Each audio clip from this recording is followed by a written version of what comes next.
All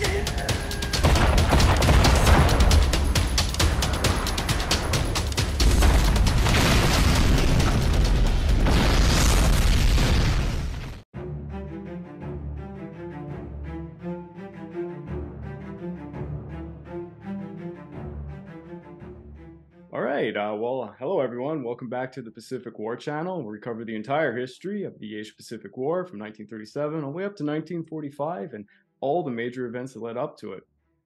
Joined here by fellow YouTuber, Scott. How's it going? Good, very good. Thank you very much for having me on tonight. I totally appreciate it. It's a great honor. It's not a problem. And of course, this episode is timely as we're coming up to Pearl Harbor. I thought, who better to go to than yourself? Actually, why don't we start off by you just telling us a little bit about your YouTube channel and your background?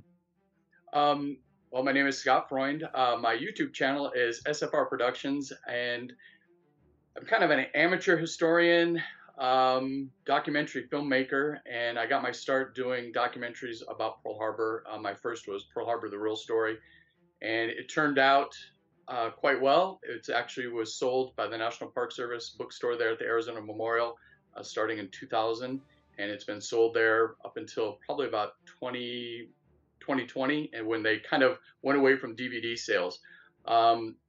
With that study of Pearl Harbor, I've extended into other areas of the Pacific and into Europe. So being an amateur historian, I just love to travel and then document what I see and the history about what was there. So that's kind of what I do as my hobby, is sharing my love of history with people. Awesome. And stating all of that, there is a lot to know about Pearl Harbor, and there's especially a lot that goes unsaid. And that was, I kind of think, the inspiration for the subsections that we chose for this episode. I wanted to find things that people don't know so much about, the lesser known facts about Pearl Harbor. And this is going to be broken down into 5 videos, and then there will be a full podcast, most likely on Podbean, and perhaps on the YouTube channel, and perhaps also on the Kings and Generals channel. But stating that to the audience, I'll just let you know the 5 sections that we're going to cover today. The first one is the story of Takeo Yoshikawa. The second one will be the Midget submarine attacks in Pearl Harbor. The third one will be the military facilities that were hit prior to the ships, and afterwards with the second wave, of course. The fourth one, the extent of the damage to the ships, the significance of what really happened at Pearl Harbor, and what wasn't hit, for that matter. The fifth one, the Arizona footage story that's going to be brought by Scott. And the last one is kind of a silly little add-on. The sixth one is going to be a silly conspiracy theory, one in particular that's known as the backdoor theory, which anyone who is a Pearl Harbor enthusiast has definitely heard about this one and all the various aspects of it. So, stating all of that, I might be taking Scott a bit hostage here with this one story, and out of all the things we're going to be talking about today, I'm going to admit to the audience, this is going to be a little bit more of a scripted one because I wanted to kind of give a full story as to what was going on with this. But this is a story of the main spy who was at Hawaii and helped with the entire operation for Pearl Harbor. And he wasn't very well known for a very long time, and he never got official recognition in the end, and had kind of a very sad fate. And I'll tell his story, and please pitch in if you have any questions or anything, because this is going to be just kind of a rendition of I hope a 10-minute and less story of this guy. You can think of him as kind of a James Bond figure because he kind of was. So Takeo Yoshikawa was born in Shikoku, Japan. He was the son of a cop, and he graduated from the Japanese Naval Academy at Etajima in 1933, top of his class. He served in the Imperial Japanese Navy, briefly aboard one cruiser, the Asama, and a submarine before he began training as a naval pilot, and this was in the early 30s. It turns out he has some kind of medical condition, and when he went up flying, his intestines hurt so severely he couldn't fly. So due to this medical reason, he had to stop pursuing this, and he was discharged from the IJN in 1936. And apparently he, in his own testimony, he almost sought to kill himself as a result, because this really was his passion in life. But in 1937, he got right back into it, this time joining the IJN as an intelligence officer for the 3rd Division, and he specialized in the United States and the UK. Now, by the process of all of his work, which was extensive. He was a very hardworking person. You can actually read his testimony online. That's in the U.S. database for the Navy. By 1940, he passed the Foreign Ministry English examination, and he became the leading expert on the United States Navy. He literally told people he could pick out every single silhouette of every ship. And I do have a quote from him on this part of his life. It goes as such. In any event, by 1940, I was the Naval General Staff's acknowledged American expert. I knew by then every United States man of war and aircraft type by name, hull number, configuration, and technical characteristics. And I knew, too, a great deal of general information about the United States naval bases at Manila, Guam, and Pearl Harbor. My previous detailed studies of the Mahan's theories of sea power and more recent publications on American naval tactics and strategy served to pull together in usable form my broad knowledge of the United States Navy. And so it was that, on a gray, cold winter day at the end of 1939, my chief called me into his office and he said, "Yoshikawa, you are ready now." And unbeknownst to Yoshikawa, he was being sent on a much more important mission that he could ever know.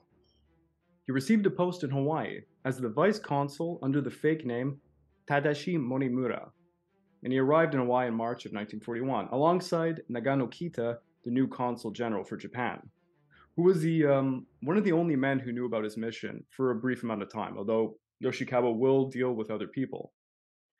He was sent as a spy, as you can imagine, and the consul position was simply a cover story.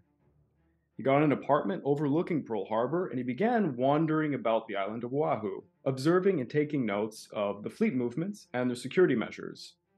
He even rented a small aircraft at John Rogers Airport to fly over Oahu to get a better look at the docks and facilities. And that is an interesting story I can't go into, but the fact that he was able to do that is pretty surprising. And he took this a step further. He actually dove under the harbor using a breathing device, which I actually don't know what it would have been like back then. And he performed a real James Bond operation there, looking underneath the harbor. And he also worked alongside the Abwehr, the Germans' military intelligence branch. They had an agent in Hawaii named Bernard Kuhn, and another Japanese agent named Kokichi Seki, but he was a junior actually learning from Yoshikawa, so he wasn't a quote-unquote real spy then. And there's a whole other story behind the German involvement in this, which we might get into later in another section. Now, although Hawaii had arguably the largest population of Japanese Americans, in Yoshikawa's testimony, he tried to avoid them as a potential resource because he believed that they were not trustworthy, because he thought that their loyalty was to the United States, of which he would have been quite right. The majority were. Yoshikawa would often leave the consulate building dressing casually, so kind of like a tourist. You could actually picture him in a Hawaiian shirt and glasses, like that, the way I would envision it. I have seen a photo that looked like that. And he acquired two personal drivers who drove him around Oahu in personal vehicles rather than the consulate vehicles to avoid attention. So he wasn't an idiot. He was actually pretty good at his job, and it'll go without saying he does pull it off. He even taught one of the drivers all the silhouettes and how to identify them so that this man could help him watch some of the ships, so do some of the work for him. The man's name was Richard Kotsishidoro, and so he helped with surveillance. One spot Yoshikawa loved to visit the most was Ito's Soda Stand, right beside Pearl City Landing. It was a popular place where ship personnel would come and go when they're on assignments. He would dress like a laborer to try and blend in with other workers, and he would listen in on conversations to acquire more intel. It always makes me think of the 1940s when they had those films telling the troops, don't talk in bars, quiet down, the enemy's always listening. It's Yoshikawa. So, he observed all sorts of places like the East Lock where the aircraft carriers were, and he would often count how many vegetable trucks would go by to predict the departure times for certain ships. It's very interesting to learn how the spy trade worked. Another place he was famous to go to was the Chonchoro Japanese Tea House on the Oahu Heights, which had a second-floor telescope overlooking the harbor. And he befriended a waitress there, and he used her as espionage cover, bringing her around like she was his date, and they pretended to be sightseeing. He took this a step further, and he actually began going around with a geisha, which would have been interesting to see. And a major piece of intelligence that he found was he calculated the air turbulence along currents coming into the harbor. This would have been very useful for the pilots when they were performing their torpedo runs, for example. The intelligence Yoshikawa attained was sent to Tokyo using the Purple Code, very famous, by the Japanese Foreign Ministry, which the United States did crack, but his messages were never truly discovered because the consulate in Hawaii was considered a low priority, as most messages that were coming in and out were for commercial in nature. And to be honest, there was so many messages going in and out, and so few people working for the United States cryptanalysts that they couldn't get all these messages in the first place. So they had to prioritize. One message sent to Yoshikawa did grab the attention of the United States, though, on September the 24th, 1941. The message divided Pearl Harbor into 5 distinct zones and requested the location and number of warships indicated on a grid plot of the harbor. That would have been very suspicious, but because of short staff and other intelligence priorities, the message was dismissed. Yoshikawa reported the double row mooring pattern for the US battleships, a lack of aerial patrols in Oahu's northern section, which would prove to be very critical pieces of information. On the 5th of December, he received a direct message asking whether the United States ships were protected by anti-aircraft weapons or anti-submarine nets, and his response could have easily tipped off the Americans, but his messages again were not discovered nor decrypted until a day after the attack. And I have a quote from Yoshikawa. It was from his last report. Oh, it was his last report on December the 6th. December the 6th, local time. Vessels moored in harbor: 9 battleships, 3 Class B cruisers, 3 seaplane tenders, 17 destroyers. Entering the harbor are 4 Class B cruisers, 3 destroyers. All aircraft carriers and heavy cruisers have departed the harbor. No indication of any changes in the U.S. fleet or anything unusual. He also, in his memoirs, recounted this after he had sent the message. So it was that, the last brief message I was working on alone in my silent office on that far-off night of December the 6th, 1941, became the final intelligence report in which the Japanese task force commander based the attack on Pearl Harbor. I am a common man, and my triumph in life has been small, but for a moment at least, I held history in the palm of my hand.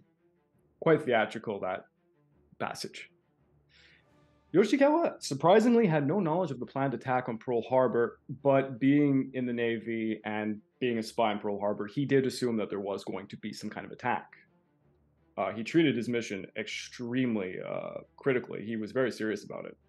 On the morning of December the 7th, Yoshikawa was having breakfast around almost 8 o'clock in the morning when the first bombs fell on Pearl Harbor. He switched on the shortwave radio and he listened to the 8 o'clock news on Radio Tokyo, where he heard the phrase "east wind rain," which was said twice by the announcer. And Yoshikawa explains this in his memoirs.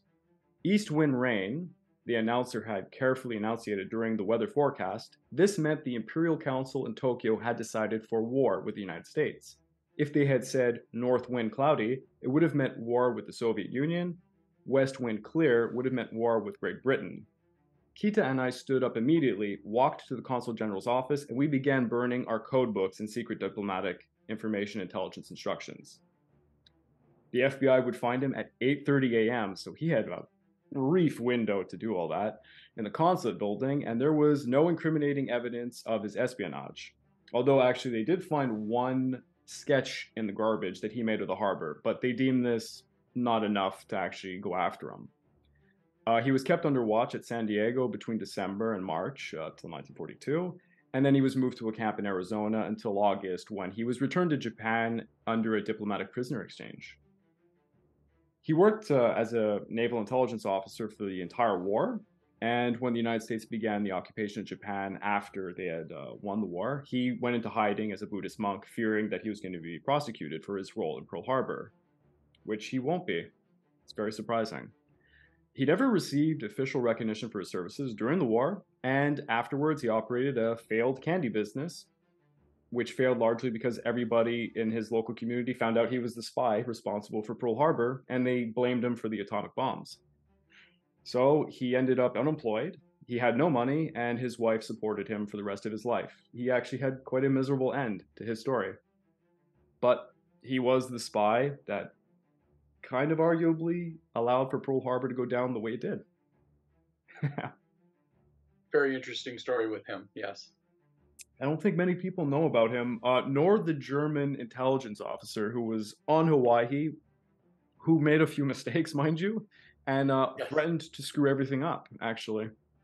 Yes, exactly. Yeah, it is the whole story is very incredible, and most people don't know anything about it. And a lot of blame goes to, well, the Japanese there on the island, but the Japanese were very pro-American on the island, and Yeah. that says a lot about the Japanese on Oahu. I find it interesting because I read his entire memoir in on the United States naval site, and he goes kind of out of a limb to state that I didn't trust the Japanese people on the island because I really believed that they were loyal to the United States. It's almost like he really wanted to press on that issue because, well, as we all know, with the internment camps in the United States and Canada, Yep. yeah, it was awful. Yes. Yep. Exactly. But stating that, I guess we'll call that section one, the story of this spy. We're going into, I would say, one of the least known facts about Pearl Harbor that is actually quite exciting and interesting: the Midget submarine attacks that were kind of slapped on at the end of the plans. The IGN didn't want to actually do this. They thought it was going to give away the surprise element to the whole attack, and arguably, it should have. There's many opportunities the United States could have took here to actually realize what was going on. But to explain to the audience, what is a midget submarine? So Japan, unlike all the other nations of World War II, decided to make their fleet submarines extremely large, extravagantly large, and some of them were capable of holding what we call midget submarines. Japan sent 5 submarines for the Pearl Harbor attack: the I-16, 18, 20, 22, and the 24, and each was carrying a Type A midget submarine. Although I think one of the subs wasn't a Type A, if I'm not mistaken. And they had left Kure Naval District November the 25th to make an attack on Pearl Harbor.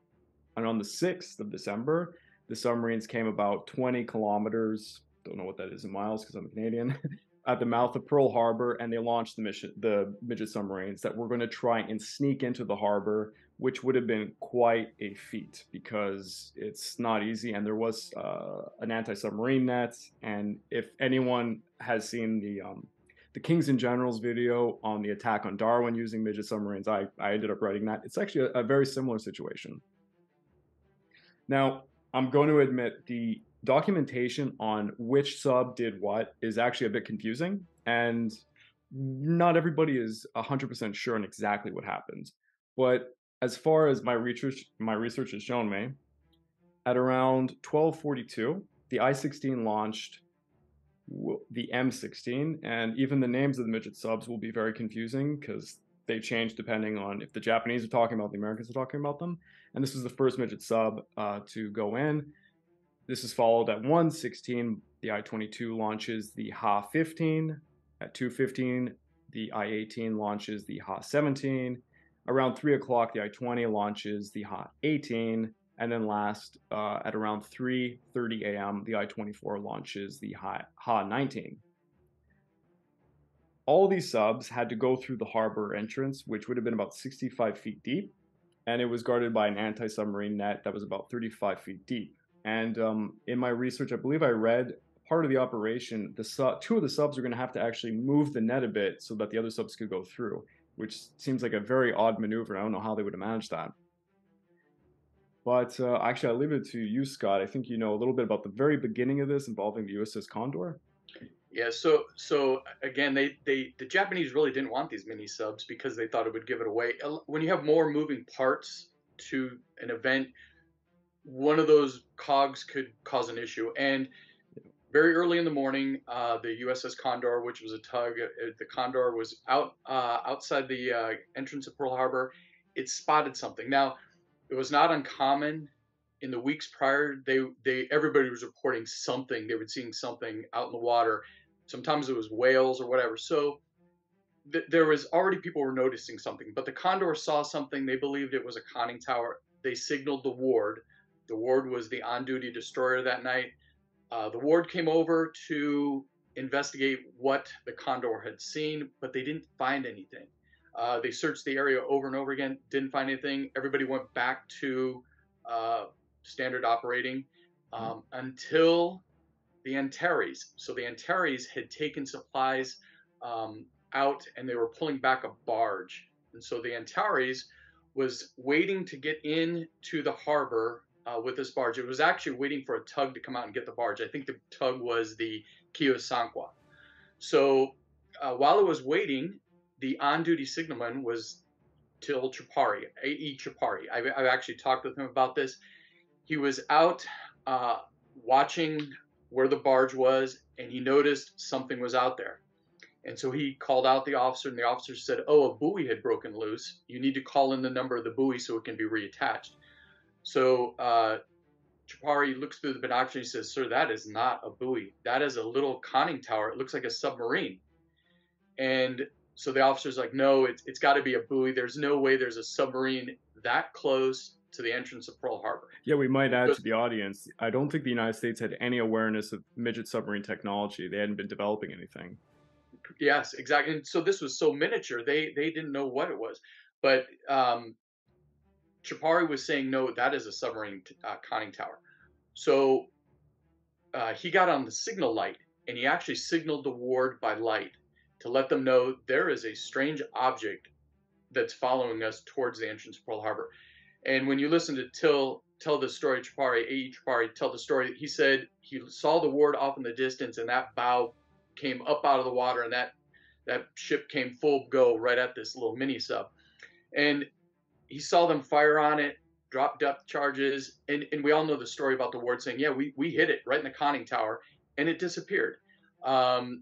They dropped depth charges. Also, there was a PBY that was out on patrol, and it was Yeah, dropping smoke pots, yeah. and I think a couple depth charges also, but I think mainly smoke pots to mark the area for where it actually went down. Because once it started to sink, obviously from the surface you're not going to see it, but from their vantage point, they could possibly get a little bit of a shadow or whatever. So they're dropping smoke pots. They continue to look for it. It never resurfaces. Obviously, it's been sunk. And then basically, Chapari tells the officer, "Hey, look, I'm going to signal by light Pearl Harbor, the entrance, and tell them that we have just sunk a submarine." And the officer said, "No, we weren't involved with it. The ward will." So the ward then does radio back in and say that we've engaged a submarine. Of course, you know what happens with that. It's going up the chain slowly, and Yeah. information is not passed in great detail. And the rest is history with what ends up happening. It's actually interesting. It's part of just, I would call it a strange amount of events that all collide like dominoes, where there was so many Yes. signals. The radar operators during Pearl Harbor, the fact that there was people having breakfast, the guy didn't take them seriously. Oh, it's B-17s coming in at the time, and there was Yes. so many indicators of what was going on, and then everything just kept falling and falling and falling. Yeah, Yep. and It is amazing. historians believe, I don't know if this was a confirmed one, this was the Ha-18 that got sunk at this particular event. And then the next one up will be the Ha-19, which does get through the harbor entrance, apparently, but it's unable to get there until the airstrikes actually commence. So this is going to be happening after 7 a.m. in the morning. And it runs aground on a reef, and it kind of gets damaged. Its gyro compass malfunctions. It actually exposes itself because its periscope goes out over the water, and it's the USS Helm that apparently sees it, opens fire on it, misses, and the Ha-19's lower torpedo tube, net gear cutter, and vertical rudder are damaged. I don't know if it's the first time it hits the reef because it hits the reef again, trying in the scramble to get away. Ends up slipping off the reef. Its battery malfunctions or breaks, so the chlorine gas gets into the sub and it knocks out the crew. And we have Ensign Kazuo Sakamaki, who loses consciousness. He regains consciousness, tries to get the sub out again. Apparently, they're depth charged, although I'm not sure if this is confirmed. And he tries to get the submarine to get back to his mother's submarine, which would have been the I-24, but he hits a reef again. He then tries to scuttle it. That fails, and he abandons the sub by swimming to shore, and his crewmate ends up drowning and dying. I think the crewmate also tried to make the swim and drowned. I don't think he died in the sub. I don't really remember that. Kiyoshi Inagaki. But Sakamaki ends up becoming the first Japanese POW of the Pacific War. Yes, and when he gets knocked out, the currents actually take the sub, if you can believe Yeah. this. It goes from the entrance of Pearl Harbor all the way around Waikiki, around Diamond Head, and it ends up on the opposite side at Bellows Field. So right near Bellows Field is where it gets beached on a reef out there. Um, the next day they're running these patrols, and here's Sakamaki's laying on the beach. His partner on the sub died in the surf, and they recovered his body. But they brought a tractor out. They brought a tractor out, chained up the submarine, pulled it on shore. And again, what they did is it was the Navy needed to know what in the world is this thing. It went through a full review and investigation to see what the Japanese had done. The incredible thing about that submarine is it still survives to this day. It's in Fredericksburg, Texas, at the National Museum of the Pacific War. So that part of the Pearl Harbor attack is you can go see and touch, feel, and see exactly how small this little thing is. I mean, it's pretty big, but it's not the standard submarine. But you can go to Fredericksburg, Texas, National Museum of the Pacific War, and see that submarine.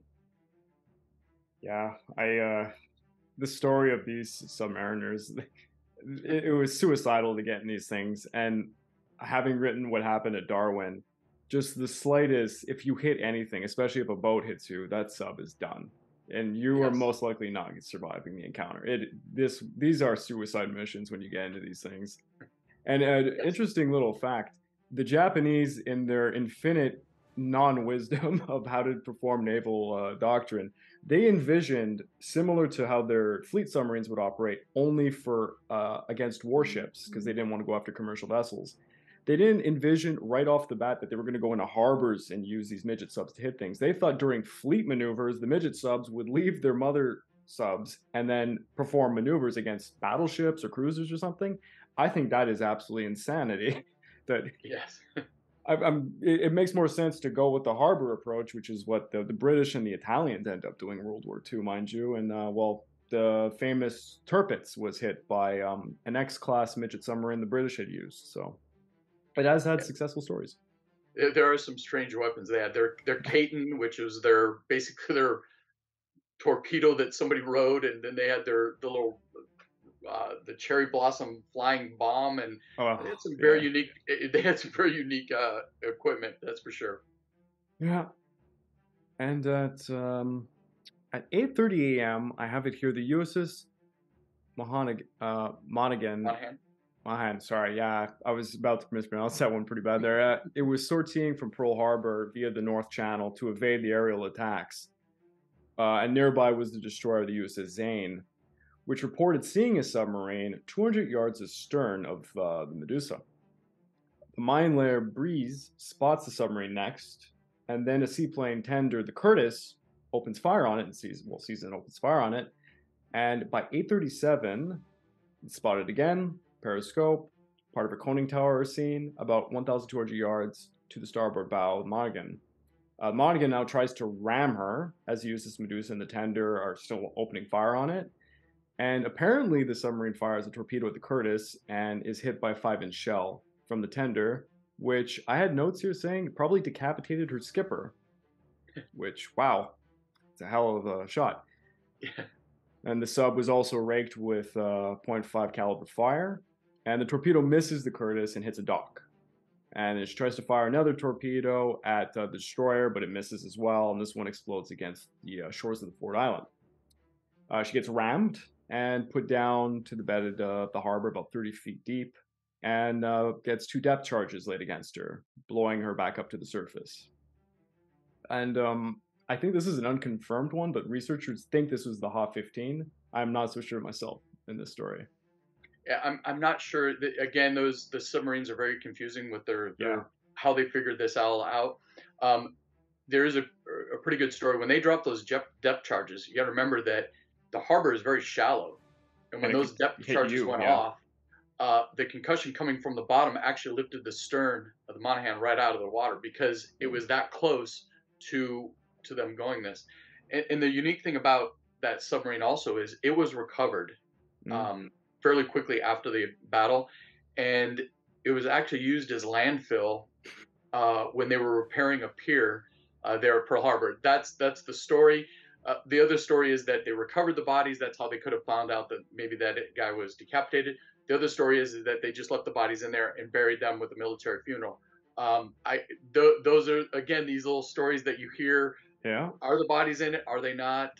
Was it really used as landfill pier fill? I Yeah. don't know. So And I don't have too much information on what is the Ha-17. I read that it was depth charged and it sinks in the Kihi Lagoon, just off Pearl Harbor. I'm not sure who actually depth charged it though. yeah, I don't know. I think that's should be the sub that was found in 1960 Yeah. and recovered, investigated. The torpedoes were still on board that. Hmm. That section of the sub was removed, taken out into deep water and disposed of. Um, that submarine is actually displayed in Japan, Yeah. and so they recreated the front bow section again for part of the display. So that's another one that's been recovered. I have here at 10:40, about 10:40 a.m., the St. Louis reaches the first entrance buoy in the South Channel, and a midget submarine fires two torpedoes from around 2,000 yards off her starboard beam. Is this the famous photograph that came up a few years ago of a potential midget submarine firing? Um, well, the photo that they've been using to say that there was a photo of a sub in the harbor was actually what they were trying to say is that it was actually in the harbor firing a battleship row. Yeah, Um, I know they've done some studies, and if you look at that photo, it's right in the middle of the aerial torpedo attack, so you can see all the torpedo tracks running. yes. So if this sub actually surfaced, it surfaced right in the middle of an aerial torpedo attack. How it didn't get hit is amazing. The other thing is I don't know if there's that many witnesses that said they saw a midget sub there by Battleship Row. I'm not really sure about that one, but you'd think that if somebody really there is a midget sub, we'd all know about it. Why is it still a mystery if it's there? If so many people were able to see it, so there's a question with that. But there is a sub that's missing. Four True. subs have been found. The fifth one is missing. We don't know what the details are of that, or what became of it, or where it was. So it's again, this is part of that mystery of Pearl Harbor with that. So it's very interesting to think about. Did that sub get there? I don't know. It's a very intriguing story. Yeah. And at 10:41, the I-16 was patrolling west of Lanai, receives a message, say, success, success, success. This would have been a radio. And researchers think that this may have come from what would have been the Ha-16 from Lieutenant Yokoyama. And there was another, well, they allege there was another radio message at 12:51, which would have been from the same sub, presumably, saying unable to navigate. So obviously the sub is trying to get back to its mother submarine and it's unable to figure it out. The Ha-16 was later found in 1944 with the torpedo tubes empty. I'm not sure where this one was found. Was it found within the harbor? That I have the 19 was, or well, there was one found at Bellows. The other one was the Yeah, Monahan. The third one was found just outside the harbor that yeah, did have its torpedo tubes. In 2002, with I think it's NOAA was doing the research. They found the one that the Ward had hit at the beginning yeah. of the battle, and that fifth one is the one I think that's missing. But again, it's the subs are not my Neither I me. have not been my focus, Yeah. so I'm not really sure. And it still remains a mystery. I remember it was Yes, a few years ago when they were showing that photo, which, like you said, it probably is not a midget submarine, mind you. But if that is credible evidence, the same people that were putting up that photo in a news article were reporting that it probably is sunk somewhere in the harbor, and it just has yes. been yet to be found. And I mean, there is possibilities when it came to the Darwin attack. It was some amateur divers were outside of the harbor, and they came upon it quite a whiles out in the ocean, and currents just take things to silly places, and you Yes. never know. But that's basically most of the story for the midget subs. Unless you have something to add, maybe about the findings or anything. No, it just it is a story, another story part of this puzzle that a lot of times doesn't get really looked at. So Oh, it's an intriguing piece. It's a unique piece with this, this cog that of all these moving parts that this was implemented. And again, it's a story of, we had a warning, and the warning was going up the chain of command, but yet it wasn't interpreted properly to put people on alert. So and again, it's another one of those pieces that was like, you missed. So I think one of my favorite outcomes of this is when it comes to what is, I guess, the second version of this. What happens in the harbor in Sydney Harbor? So I've been saying Darwin this whole. Excuse me, Sydney Harbor. When Sydney Harbor has the midget submarine attack, um, there is multiple sightings. There is multiple reports that are done with lights, and they're all disregarded. They go up the chain of command. The chain of command, mind you, was actually very intoxicated. There was a party going on at the time. But having already learnt of this occurrence that happened at Pearl Harbor, because the Allies would have shared information that midget submarines are, in fact, a thing, and this is something the Japanese have acquired. It just shocks me that in Sydney they didn't think that this would be the possibility, especially given they were preparing for such an attack. They had a lot of submarine boom nets put up. But yeah. yeah, it is amazing.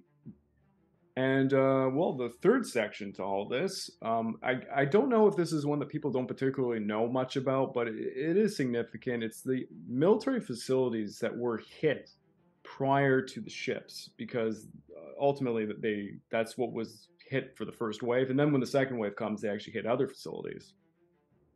And I guess it kind of ties in a bit with the whole radar situation. I'm not sure if are you familiar with the whole story of how that went down? Maybe you want to tell the audience the great fumble from the radar perspective. So at Opana Point, we had a new thing, this radar. Okay, so these two guys from Wheeler or Schofield were operating this radar station at Opana Point. Um, and what would happen is, periodically, B-17s would come in from Hamilton Field, which is in California. It's just north of San Francisco. It's about a 12-hour, 13-hour flight from Hamilton Field to Hickam. So to aid their move or their transfer from Hamilton to Hickam, the radio station there would play music all night, so they could use that to get in there. So Opana Point picks up a large blip of aircraft, and they decide they better call it in. So they call it in to Fort Shafter. I think it was Fort Shafter, and they say, "Hey, we have a large blip. What do you want us to do?" And the thought is, it's got to be the B-17s coming in. Don't worry about it. Yeah. And so that whole piece of the puzzle there, again, it's a coincidence. The B-17s are coming in, but yet the Japanese are coming in at the same time. So it's a Hmm. total coincidence of this happening, and it was dismissed. So these guys continue monitoring the radar blip, and they actually were, they were documenting what it was doing, and finally they basically were like, okay, it's done. We're out of here. Yeah. Um, so there was that morning also. Besides the B-17s, there were quite a few Piper Cubs and other planes that were in the air. Yeah. So Yeah. as the Japanese were coming from the north, approaching Oahu from the north, there was a small little Piper flying in that vicinity. Um, that actually little airplane that was there, that was flying to the north, is actually at the Pacific Aviation Museum, which is on Ford Island, and it hangs from the ceiling up there. But they saw the planes coming in, and they realized, oh, we better get out of here. They took off, and they went and got out of the way. So when we're talking about the bases, most people think that when you say Pearl Harbor, only The Pearl Harbor ships. was Yeah. attacked. Yeah. This is an attack on a naval base. What most people don't understand is that Oahu has a number of military bases, and most of those bases are aircraft oriented. So you The actual have defense of the island is the correct, aircraft. Yeah. exactly. And what's the biggest threat if you're attacking somebody? How would you be found at that time in the 40s? Aircraft. You need to make sure that you don't have aircraft that can pursue you back, find your fleet, all this. So as the Japanese were coming towards Oahu, they start breaking into their attack formations, and they separate and they start making their routes. And in reality, the very first location attacked was Wheeler Field at about 7:51, um, and it was dive bombers and fighters that came in and hit it really hard. Um, Now they didn't they actually flew by Haleiwa, which was be a little bit further north, but they didn't know that that was being used. It was kind of an auxiliary field, so they kind of overflew it. They missed it. There were planes there, but they missed it. Hit Wheeler Field first. Well, after they're continuing down the island, continuing south. The next places that they're going to hit is going to be Kaneohe and Ewa. And Ewa is just to the west of Pearl Harbor. So as the planes are coming down and heading towards the east, heading towards Pearl Harbor, they go over Ewa, they strike Ewa, they also hit Kaneohe. And so those bases are hit. Now this is roughly at about 7:53. So at 7:51, Wheeler is hit. 7:53, Ewa, Kaneohe is hit. And then what ends up happening is the planes are now on Pearl Harbor. And due to confusion, they had a very good plan of how they wanted to do this if it was a surprise. Torpedo planes would go in first if it was complete surprise because of what they Well, needed to they're do. slower too, and the torpedo planes would need the boost of Right. to be there first. Yeah. And so there was confusion in the signaling of the firing of the flares. And because there was confusion there, the flares were seen by one group, and then the second flare, because there wasn't any movement, they fired a second flare. Now all of a sudden a group says, "Oh my God, we got two flares up. That means surprise is lost," and the dive bombers head in. So Pearl Harbor and Hickam are hit at 7:55. That's when they get hit, and that's kind of the progression. So these fields were hit in different time frames, and then Bellows was actually attacked much later at 8:30. They realized that there were planes there, and so they decided to hit Bellows Field. So there were multiple bases that were hit. So when we talk about Pearl Harbor, it's not just a Navy thing. There is a lot of stuff going on, a lot of different bases that were hit. So that's kind of how it all goes down in that first wave, and that's kind of how it was done. Yeah, and there's another aspect to the story of Pearl Harbor that people kind of don't understand, that we have the Navy and the Army working together at Pearl Harbor, but the Army overwhelmingly has control of a lot of the area. They have control of these air bases and such, and they had jurisdiction over a lot of things. But communications, it goes with the Japanese, it goes with the Americans, inter-service rivalry. There was issues that came at play during this event too.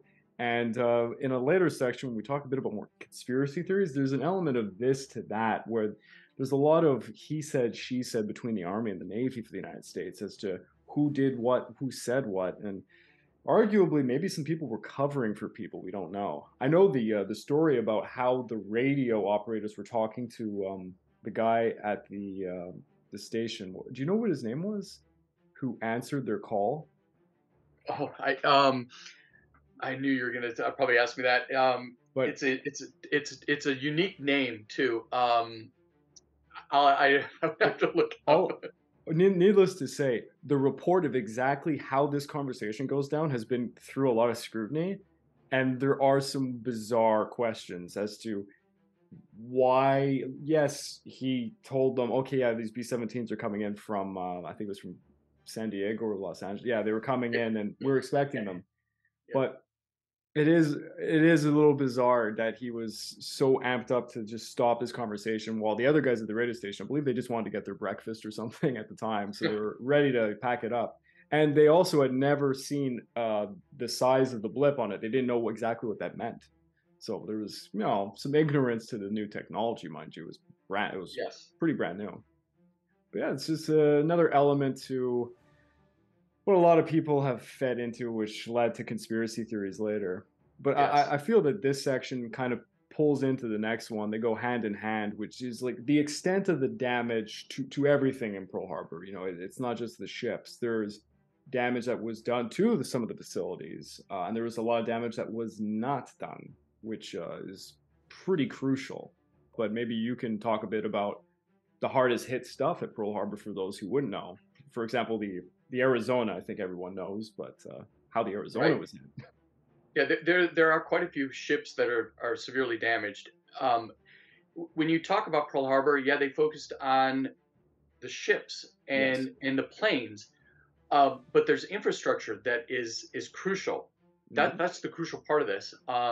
And I've talked with so many Pearl Harbor survivors about what they did, what they saw, and if you look at, I sat a full day with John Finn, Medal of Honor recipient from Kaneohe. They were bombing all the planes, the PBYs out in the water, Yeah. planes that were sitting there, but and they hit a couple of the hangars, but yet they left a lot of the infrastructure there that they could use that to repair things. And the same thing happened at Pearl Harbor. You have all of these repair facilities at Pearl Harbor that weren't really hit. And so you have all these ships that are sunk, but they're put back into service. Um, Sunk in a shallow harbor, mind you, so Correct. easy to That get. that's another key feature of this. Is we're kind of lucky that this took place at Pearl Harbor and not at Lahaina Roads, because that's deep water and the Yeah. ships would all have been lost. So you would have lost, all of these ships. But there's only three ships that actually, out of all of this, were permanently lost. Yeah. That's the Arizona and the Utah, which are still at Pearl Harbor, and the Oklahoma. The Oklahoma was actually being towed back to California, um, and it had a bunch of patches that they'd put on it. The patches, something gave on board the Oklahoma. It started to take on water. The two tugs turned around to try to get it back to Pearl Harbor, and it went down quickly.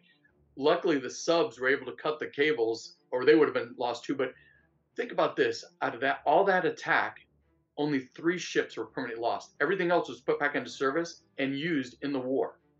That is incredible because of that infrastructure where we were able to repair. Some of it was repaired at Pearl Harbor, others temporary repairs, and they were sent back to California where they made permanent repairs and they were put back into service. But that's critical. We can talk about the oil storage facilities there at Pearl Harbor. That stuff wasn't hit. Yep. Would that be a critical if we didn't have the oil reserves to make sure that our ships were still capable of doing what they needed to do there in the Pacific? If those infrastructure bases would have been hit or those structures would have been hit, we probably would have had to take everything back to California, Yeah, you would and we have would to have been abandon land. delayed. Yeah. Yeah, I mean, we'd have to abandon it, and that would have delayed us 6 months to a year to get back into the offensive. But because we were able to do this, we were able to get back into the offensive mode relatively quickly with like Midway. So it was kind of a blunder It not originates at taking Pearl care of that. Harbor. Yeah. Yeah. So Oh, I can just tell the audience, just for those who might not know, Admiral Yamamoto, when given the reluctant task, mind you, he, of course, as much as this was his baby that he made the Pearl Harbor operation, he never wanted to go to war in the first place because he knew the consequences and he knew the productive capabilities of America, quote unquote, the sleeping giant. Although it wasn't him who actually said that quote, that's a whole other thing. But four things were failed at Pearl Harbor. The one that everyone knows, obviously, is that the United States carriers, they were out of Pearl Harbor at the time, so they weren't hit. The repair yards, and it goes alongside the oil tanks, the submarine base, and the old HQ building were all intact. They weren't hit. The old HQ building is actually where Station Hypo is going to be. So that is the cryptanalysts that will break the code, leading to the success at Midway, which is ironic in a lot of ways. But all of these put together, the whole purpose of Pearl Harbor was to take the United States out of the Pacific for about 6 months at minimum. But the United States was technically operational right after because they had the means, limited, mind you, very limited. You couldn't really go on the offensive. But Halsey and others, they did perform carrier raids and they did threaten. The Doolittle raid, for example, greatly changed the IGN's tactics. They lost face. They couldn't believe that the home islands, let alone the Emperor's palace, was flown over. It really it was a crushing blow to Yamamoto. He was physically sickened by it when it happened. And this is a great oversight, Pearl Harbor, particularly the oil tanks. If, like you said, if those were damaged all the unbelievable amount. I think there was 60. I can't remember the numbers of Army personnel in Hawaii, but after Pearl Harbor, it's increased extravagantly. They would not be able to service Hawaii. They would have had to pull back to the coast. This would have completely destroyed the perimeter for the United States. And Yamamoto had always wanted to extend the perimeter. And if he could have had something along the lines of Midway, the Central Pacific is the Japanese play yard. It would have changed the war. They would have been able to secure more islands quicker, get more of the resources from the Dutch East Indies. It would have been much more of a catastrophe. Yeah. All right. Here, this is what I was excited for. And this is actually why Scott is here. I wanted one section particularly on something that you found. I'm going to let you just tell the story of the footage. All right. Well, I've always been fascinated with Pearl Harbor. This has been when I was a little small kid. You watch Tora, and Oh, yeah. it just something happens, and it fascinated me and led me on to this whole amateur historian thing. But my main focus is always been photographs and films. And I love watching documentaries, but I noticed when you watch a documentary about Pearl Harbor, it's it's always the same footage, and it's not actual footage. So when you're watching these dive bombers, they're like, those are American dive bombers painted like Japanese. And it's like, I don't get it. You mean to tell me that there's no actual photographs of the attack? And you'd think, okay, yeah, maybe people didn't have cameras or films, but we know that Hawkinson had his camera on board the Solace because we see the Arizona explosion from the Solace and other various things. The thing about that film footage too is he filmed a lot that is never ever put anywhere else, which is amazing why we don't use it or that it's not used. So I just became video production is not my that's not what I do for a living. It's a hobby. And I thought, you know what, I'm gonna do a documentary about Pearl Harbor because I don't like the way documentaries I see on TV were run. You get a documentary, the first 8 minutes is information. You go to a commercial break, it comes back, and it's 4 minutes of recap, and then it's 4 minutes of new, and so on. So I started traveling America, interviewing Pearl Harbor survivors. Um, and I did this every weekend that I had off from my normal job. I would fly somewhere and I'd go to a Pearl Harbor event. I'd record their stories, and I recorded probably 75, 80 stories on video. And I realized that you need film footage to do this. So what I did is I went to the National Archives and I really started looking at everything that's there. And what you become instantly aware of is that there is a mountain of stuff, but nobody ever goes for it. And, you know, because I have a passion for Pearl Harbor history, I was willing to sit there and go through everything that I could possibly do. And so what ended up happening is I got all these films back home. I started running them through a computer, and I realized that there was some stuff here that I had never seen before ever. And I was like, wow, I was fascinated. There's a lot of Japanese plane footage where people were shooting with, their little hand cameras, and you can see Japanese planes flying by, and it's like, why don't they use this stuff? Because it's shaky, it's during combat, and it makes it a really I've seen myself one. It's hard to see some stuff. Yeah. yeah. So I was like, okay, but what ended up happening is running through this film on my computer. The way the computer analyzes it, it takes it and puts it in 30 frames per second. That's how the editing machine works, which is our modern day 30 frames a second. And I kept seeing this flash in between these segments of film. And I kept thinking, what is this flash? Why is it there? Is it an edit break, or what is it there? So I slowed the computer down and I took individual frames and made them pictures. And I started clicking through individual frames, and I'm like, wow, that looks like the Arizona explosion filmed from a Japanese airplane.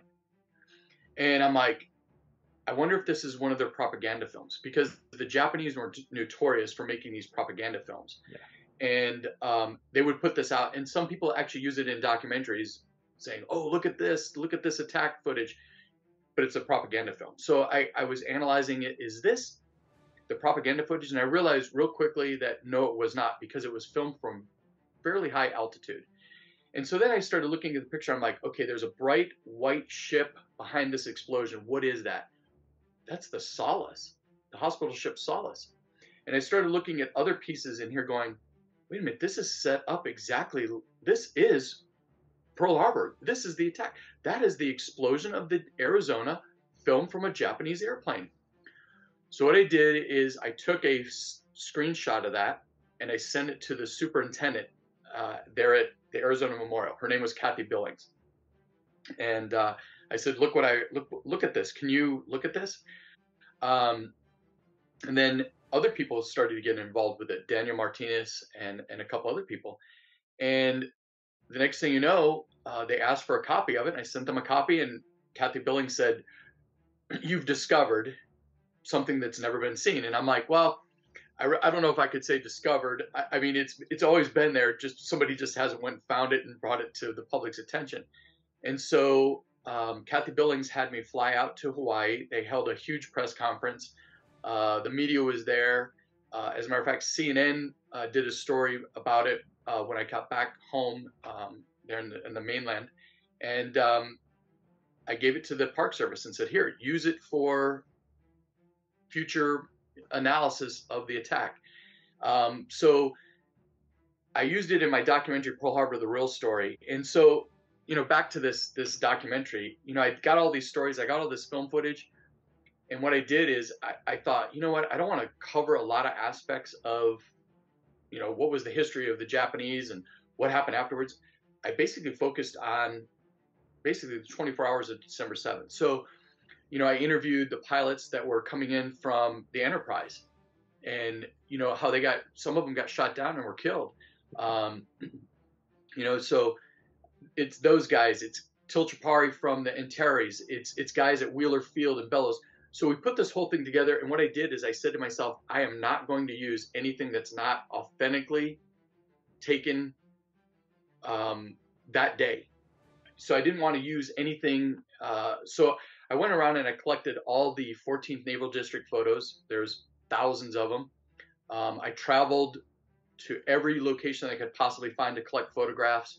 The National Archives for their films. And that's what we put together. We put together a documentary. I think it runs almost 3 hours. And it's all authentic films. And we put that documentary or that clip in there to show this new stuff. And what was unique is, the Park Service gave me some pretty good kudos about finding it. It has been used in a number of other documentaries that you see on like the Discovery Channel and all that, which that's fine. I'm glad that my research helped them put something together. But to me, that was a huge thing in my life to find that film footage, and I have it for anybody to watch on my YouTube channel. Yeah, and you can click right here to go see that. Yeah, it's incredible, like to find something like that. It's such an incredible event too. The explosion of the Arizona, I can't even imagine what that would have looked like being on ground level to see something like that. Oh my God. Yeah, you know what's amazing is the Hawkinson film was actually shot in color, and it's kind of sad. So that film footage was duplicated in black and white because it was much cheaper at that time in the 40s to do black and white. That's why we always see the black and white footage. Yeah. But the color film, if you do some research to look for the color film, apparently it was stolen or taken from the National Archives, and all we're left is with the black and white. Now there are a couple film frames that you see on different websites and other various locations, a color frame, but it is, if you look at that explosion of the Arizona, it is just mind-boggling. And especially when you look at it from the sky, when you look at it from the Hawkinson film, it's incredible. It's mind-boggling. You think, oh my God. But when you see it from the sky and how big this ball of fire was, yeah, it is mind-boggling. It really is. And I mean, I used to be a member of the Arizona Reunion Association, which is the veterans of the USS Arizona. And I used to go to their events and talk with them. And when you hear them talk about that flame and the heat and what they saw, it is just, oh my God. I mean, the stories are amazing. I mean, it's I can't even really tell you the stories because some of them are so graphic Yeah. of what these guys saw and did, and it's like, wow, unbelievable what those guys went through. And just for members of the audience to know, Pearl Harbor, it was almost 2,500 U.S. personnel were killed, and about roughly almost half was the Arizona, I believe, Yeah, I think in it's a single 1,177. instant. It's Yes. insanity that that many people were killed. It's Yeah, horrible. a lot of those guys were absolutely probably vaporized. And I then think stuck it's underneath when it was yeah, sinking, so they were trapped. Oh, yeah. I mean, if you think about this, Admiral Kidd, if Admiral Kidd's Naval Academy ring, so he was on the bridge when the bridge collapsed forward after the explosion. His Naval Academy ring was found welded into the top of the conning tower. wow. Nothing else of him, I think, was found, but his Academy ring was. I mean, that is. Can you imagine that? That So, I is mean, it's unreal. well. It's thank you so much for telling us this story because it's just like you said, you found something completely new. And it's an incredible feat. And the last section of this podcast, which is I have to admit more of the on the silly variety, is this conspiracy that's been around forever at this point, ever since the event itself had happened. It's been called the backdoor theory by some, but it's the advanced knowledge conspiracy. I think even in Michael Bay's Pearl Harbor film, they allude to some of the elements of this. It's the idea that FDR himself or the United States government knew the attack and everything that was going to happen, but they allowed it to occur because it would have allowed the United States to enter the war. Because of the neutrality stance the United States had taken just before World War II. It was the back door for FDR to finally get in. And there are hundreds of different stories involved in this conspiracy theory. There's so many different pieces of it. In the end, I think any historian would tell you, like, no, this wasn't a conspiracy by the United States government, nor FDR. There was no Illuminati involved in this. But it just so happens to be very convenient because, well, there were those like Churchill or any of the allies wanted America to be in the war, of course, and they were hoping for a moment like this to occur. So they were pushing for things to happen, and perhaps maybe Britain, maybe they had come across some of the information, they didn't share it with the Americans. We don't know, there could have been something like this. But I thought we could just talk about any of the elements maybe you know, and I did write some notes of some of the various elements involved where people believe that this was the thing. And I will add off the bat, I always like this analogy. It kind of goes hand in hand with Occam's razor. The thing about the JFK shooting that makes people so unsettled, and the conspiracy theories about that, is the idea that Oswald, an individual, just went and shot the president of the United States, and that was it, frightens people because there's no fate involved, there's no destiny, it's just a random occurrence. And Pearl Harbor, much like the shooting of JFK, you can piece all of these things together, but in essence, it was it went down the way it did. And FDR probably did not know. Maybe he knew. I mean, the United States was fully aware that Japan was going to attack them at some point, and they were planning with War Plan Orange and Rainbow Plan 5, which involved more so the well, the defenses of the Philippines and what they would do in the South Pacific. Pearl Harbor was a lower priority. They believed the Japanese might attack something more akin to the Panama Canal. So there's reasonable doubts as to why the United States was taken by surprise. I don't know yourself, I'm sure you've heard multiple aspects of this. Yeah, you're exactly right. When something tragic happens, people want answers. Yeah, How could this happen? exactly. And when they don't get those answers that they want, they immediately go to, oh, there's a conspiracy here that did this to us, and it is complete. It is nonstop. And when you look at various documents, so I mean, we had an intelligence program that was actually looking at stuff. All right, yeah. Did we know exactly? No. It's they're educated guesses. Mhm. You don't really know. There. I was just glancing at some stuff. apparently there's some documents that have still not been released about Pearl Harbor. Did Yes. the Japanese actually have radio silence the entire way across the Pacific? Yes or no? Well, because witnesses are saying, well, no, we heard them talking, we heard communication, and we were able to pick.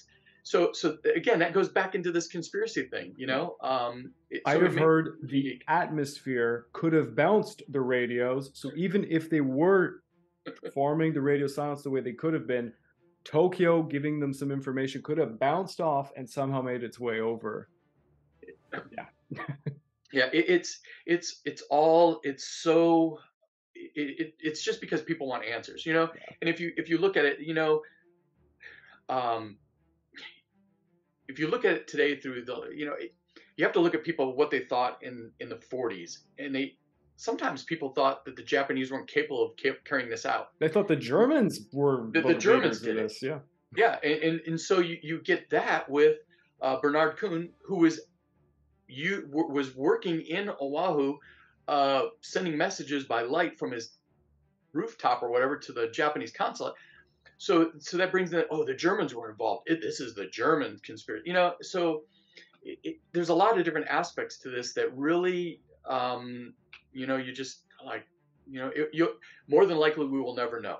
That's the end of it. You're not going to know, but there are so many different theories. I mean, you could probably talk 10 hours about this.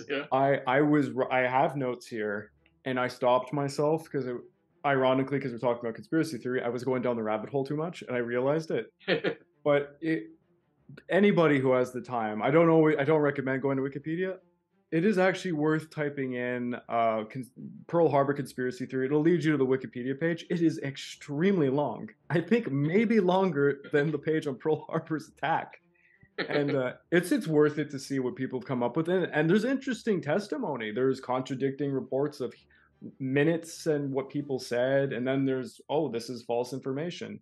But I did find some key bits of information that I myself had no knowledge about. And I thought it was kind of interesting.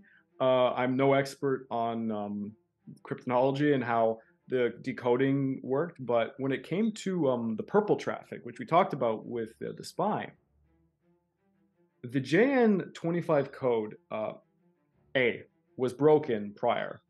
JN25B, that code came in a little bit later, I think in 41, and they had broken some of it, but they didn't break all of it.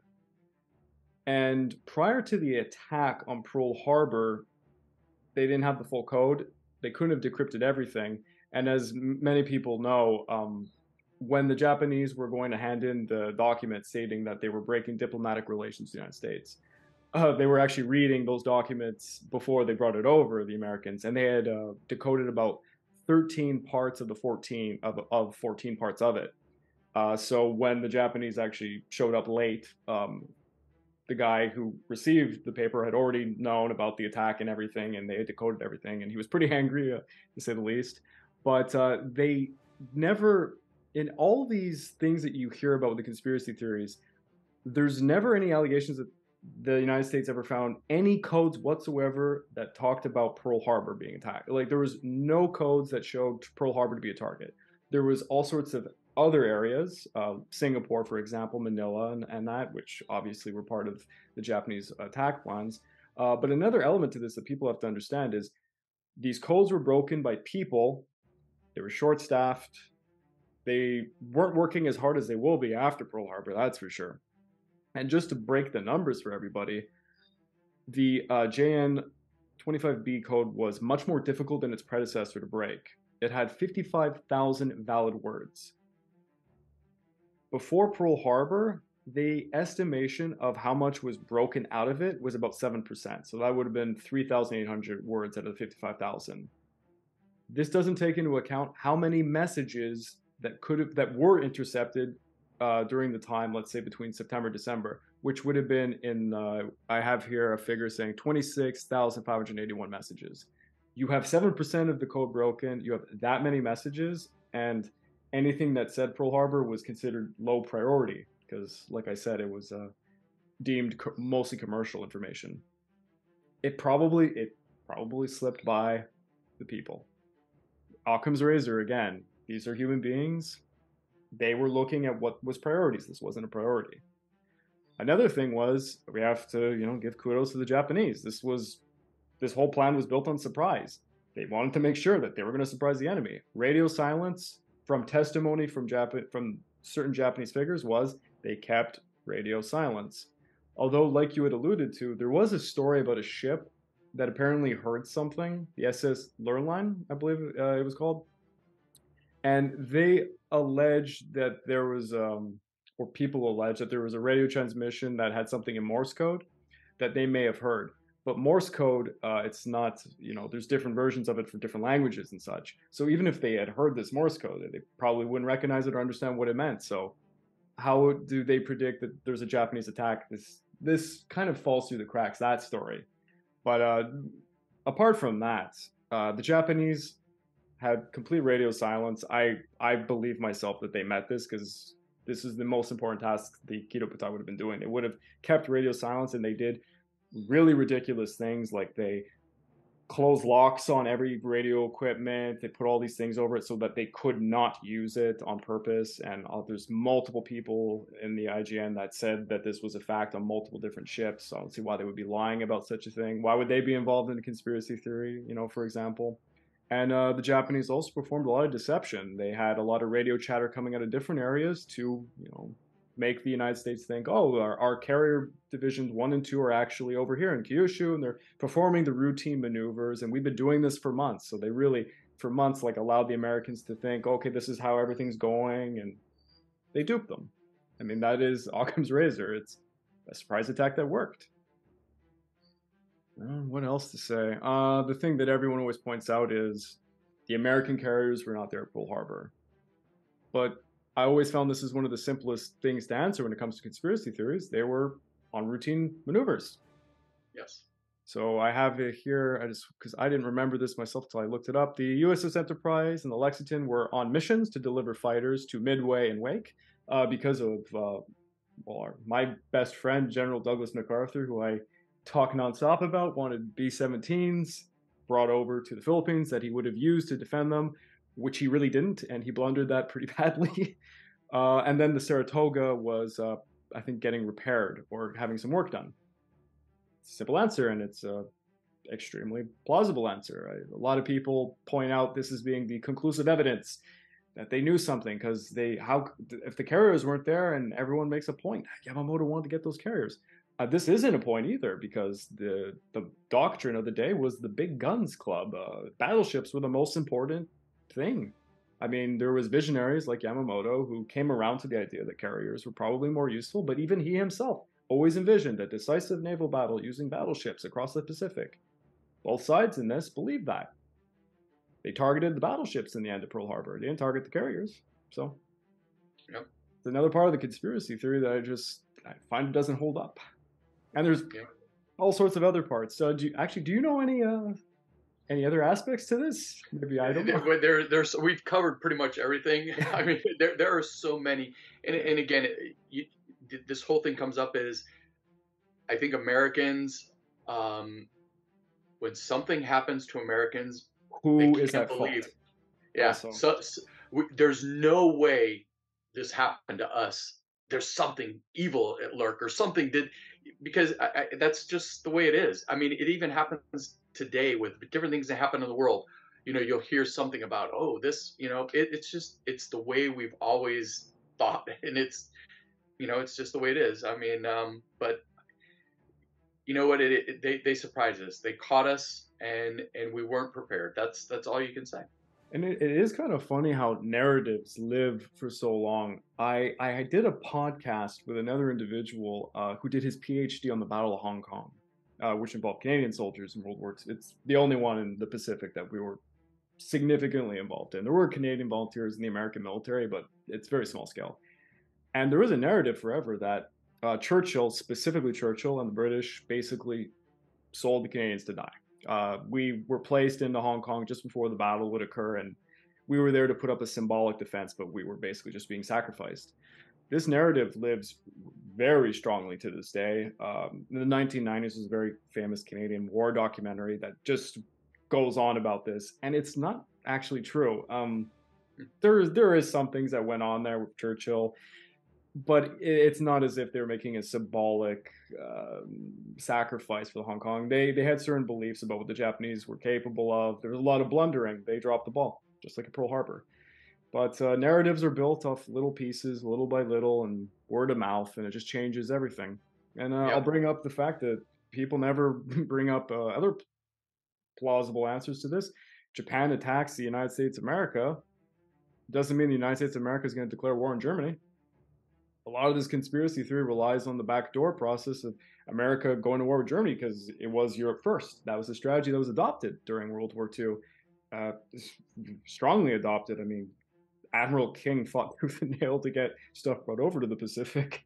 So it doesn't Yes. really fall in line with a lot of conspiracy theories. And I think the only thing that I could hand conspiracy theorists is the possibility that the Dutch or the British had information and didn't share it.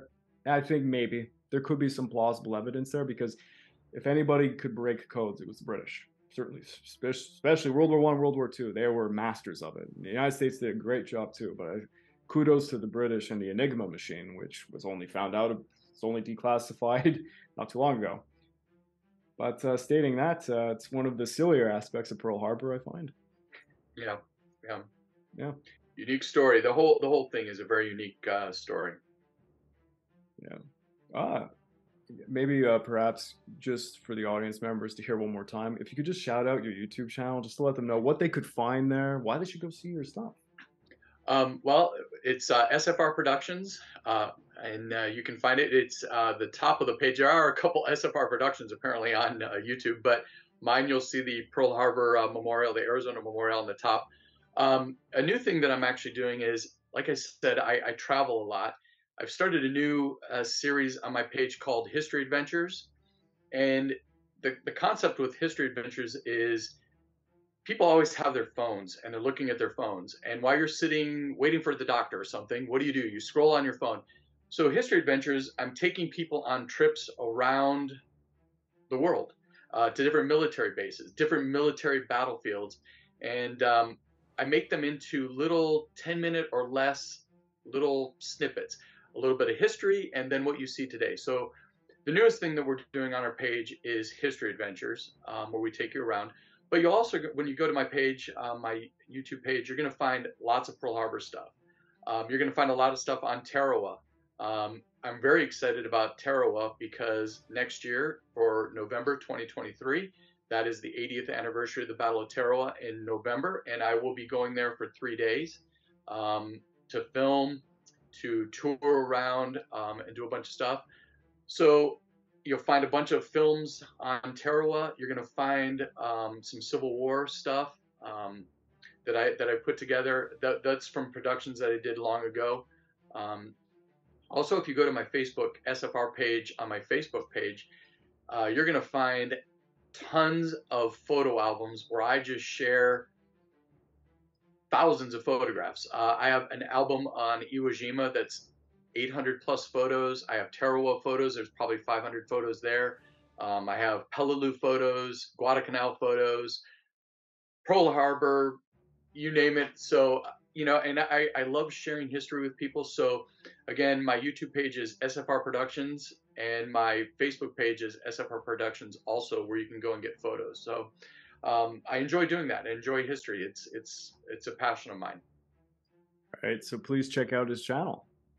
And thank you again for coming here, and thank you again for sharing the story from this photographic stuff that you found. It's such an incredible story that I just love that even to this day we still find things in history that have been not uncovered yet. That's what makes it so exciting.